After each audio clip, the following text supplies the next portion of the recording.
إزاي تكوني ذكية في بيتِك وتقدري تستغلّي كل حاجة موجودة حواليكِ، ده اللي هنشوفه في فيديو النهارده. السلام عليكم وهلو هلو، مساء الهنا على أميراتي الأمارات ياللي وحشتوني ومنورينّي النهارده في فيديو جديد مع بعض. يا رب دايمًا تكونوا في كامل الصحة والسعادة وراحة البال ويكون بيتكم بيت الهنا يا رب، اللهم آمين. النهارده إحنا معانا سيدة لذيذة شُفنا ليها فيديوهات كتيرة أوي مع بعض قبل كده،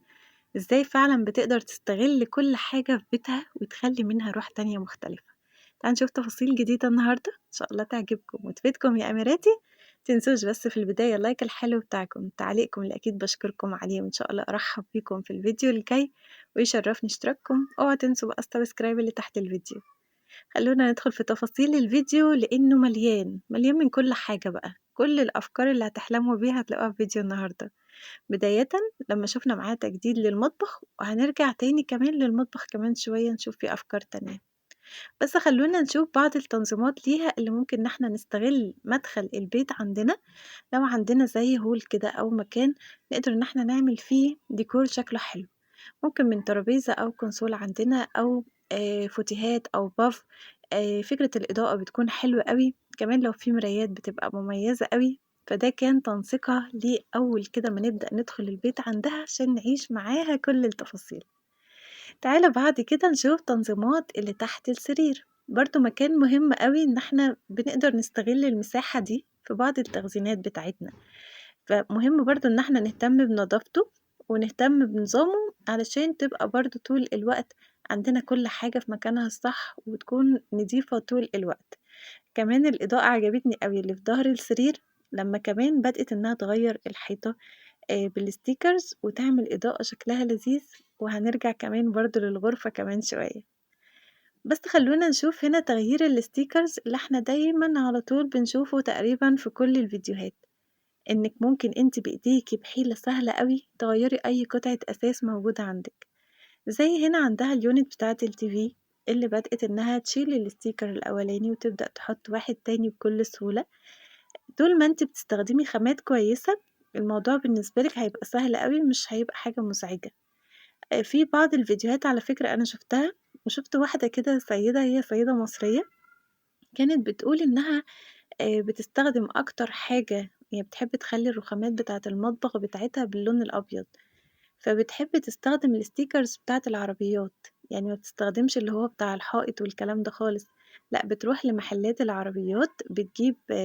محلات الaccessories بتاعة العربيات، بتجيب منها الsticker اللي لونه أبيض مثلًا، بتقول خامته قوية، ما بتشيل واللزق بتاعه ما بيسيبش آثار، وبتجيب اللون الأبيض بتخلّي الرخامة بتاعتها باللون الأبيض، بيبقى قوي وبيتحمل وبيستحمل معاه أكتر من الخامات التانية، فعجبتني فكرتها بصراحة أوي، وعلى أمل إن أنا أجربها إن شاء الله في الفترة الجاية، أبدِّل الsticker اللي عندي وأستخدم stickers العربيات. جربوا وشوفوا، يعني أدينا بناخد تجارب الآخرين وبنحاول إن إحنا نطبّقها ونشوف النتيجة بنفسنا. تعالوا هنا بقى مع بعض نشوف تغييرها للسرير ب3 أشكال مختلفة وتقريبًا نفس المفروشات، الأبيض والكافيه والزيتي، 3 ألوان لايقة جدًا مع بعض، بس إزاي أقدر أستخدمهم كل مرة بفكرة مختلفة تخلّي سريري شكله مختلف، فدي حاجة حلوة أوي نوفّر شوية في المشتريات بتاعتنا، لكن نقدر نعمل mix كده ما بين الألوان المختلفة اللي عندي، وإن أنا أبدأ أنسّق منها شكل حلو للسرير، مش شرط أعمله كل يوم ولا على طول باستمرار، بس على الأقل ممكن تعمليه على فترات تخلّي في تغيير في الغرفة عندِك. نوصل معاها بقى لتاني للمطبخ وعجبني أوي الcorner ده اللي جنب البوتاجاز، حاولت إنها تعمل mix ما بين قطع خشبية عندها كلها وتعمل corner خشبي حلو أوي، والأهم من كده إنها حاجات عملية بتستخدمها على البوتاجاز، معالق التقليب أو الزيت أو لو باستخدم ملح وفلفل الحاجات دي كلها بلانشات التقطيع مع ديكور حلو وإضاءة لطيفة عملت corner بجد مميز.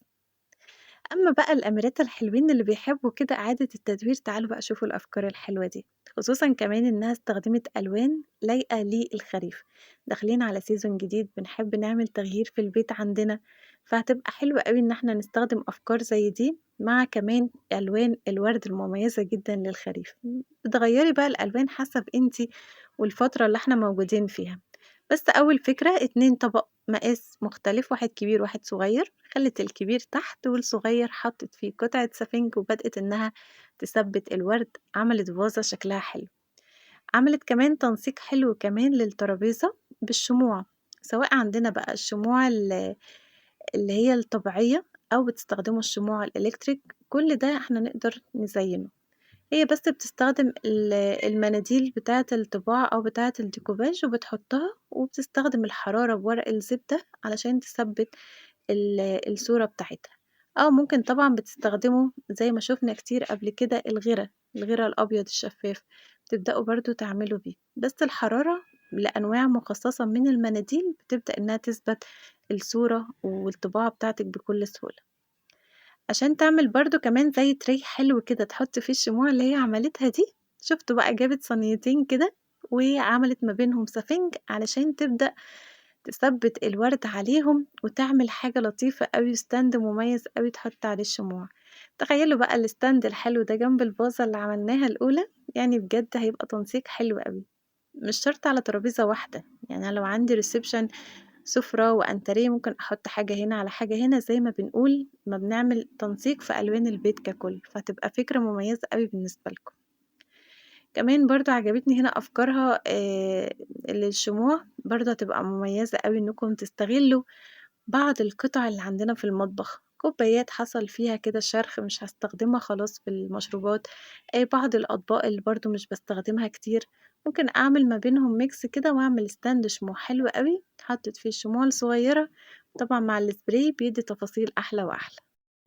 شُفنا كمان معاه فكرة حلوة أوي، ساعات بيبقى عندنا الroll بتاع الفويل أو بتاع ورق الزبدة أو الstretch wrap، ممكن نستغل كمان الإسطوانات دي نعمل منها ديكور على الحيطة، أنا حبيته بصراحة أوي، وسهل جدًا كمان في التنفيذ.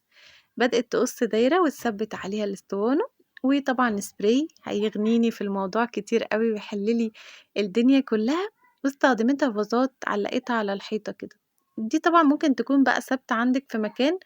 والورد هو اللي بتغيّريه كل فترة بالألوان والأشكال بتاعته، حُطّي زرع أخضر منه زي شلال كده ويبقى نازل هيبقى شكله حلو أوي، ممكن أضيف له spot على فكرة من فوق كده أو من تحت، برضه هيعمل إضاءة مع الورد هيبقى شكله لذيذ، أنا بصراحة حبيت الفكرة، حسيتها إن هي شكلها مميز أوي وشيك وبسيط في نفس الوقت، نقدر كلنا بكل سهولة إن إحنا ننفذها بكل سهولة خالص من حاجات إحنا ما نتخيّلش إن إحنا فعلًا ممكن نحوّلها لأفكار ديكورات مميزة زي دي. جرّبوا، يعني في بعض مننا بيبقى الموضوع صعب بالنسبة له، وفي اللي عايز يجرّب بس مش لاقي وقت، في